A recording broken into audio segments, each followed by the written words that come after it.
the oldest presidential candidate in U.S. history versus someone almost 20 years younger than him. The property mogul who inherited a fortune from his father versus the daughter of a biologist and a university professor in economics, both of whom are immigrants. If Kamala Harris becomes the nominee, then, as said in a 2020 Harris campaign ad shared widely after Biden resigned, Trump will be up against the anti-Trump. But can she beat Trump?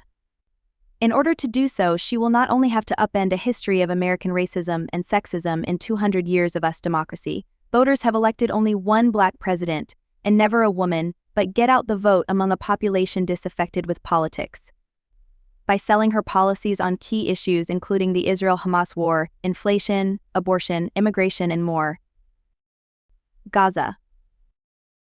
Though Harris has technically toed Biden's line on Gaza, she is viewed as being more forceful when it comes to criticizing Israel and expressing empathy for Palestinians. When she delivered a speech in March in Selma, Alabama, to commemorate the 59th anniversary of Bloody Sunday, her comments on Gaza were followed by sustained applause. People in Gaza are starving. The conditions are inhumane, and our common humanity compels us to act, she said. Given the immense scale of suffering in Gaza, there must be an immediate ceasefire, she added, after stopping for the applause for 6 weeks.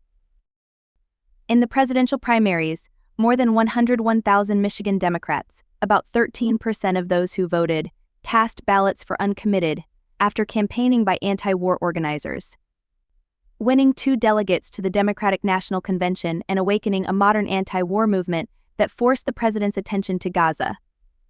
Abortion.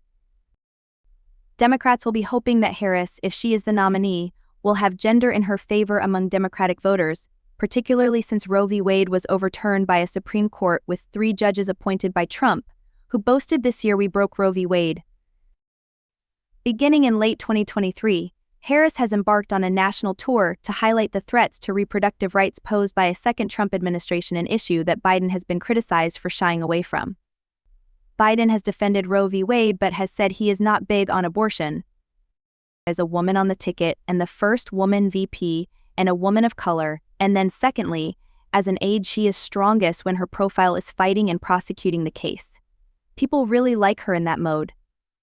Celinda Lake, a Democratic Party strategist and a lead pollster on the 2020 Biden campaign, told The Guardian in March.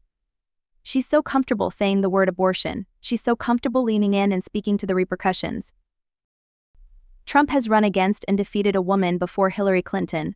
After Roe v. Wade, more people may be motivated by the possibility of a female president who is clearly in favor of abortion rights. It will probably also motivate people who are anti-abortion to vote for Trump. Immigration. Trump will try to show swing voters that his likely new rival has her fingerprints all over 2 issues he is counting on for victory in November: immigration and the cost of living, Reuters reported. The Trump campaign is already casting Harris as the co-pilot of administration policies it says are behind both sources of voter discontent.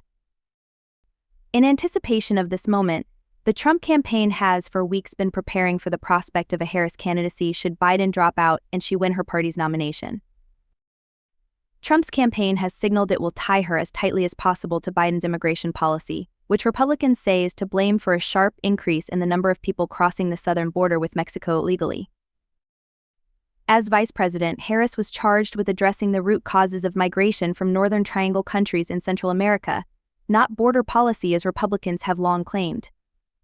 In that role, Harris announced $950 in 2023 to address the causes of immigration to North America from Latin America.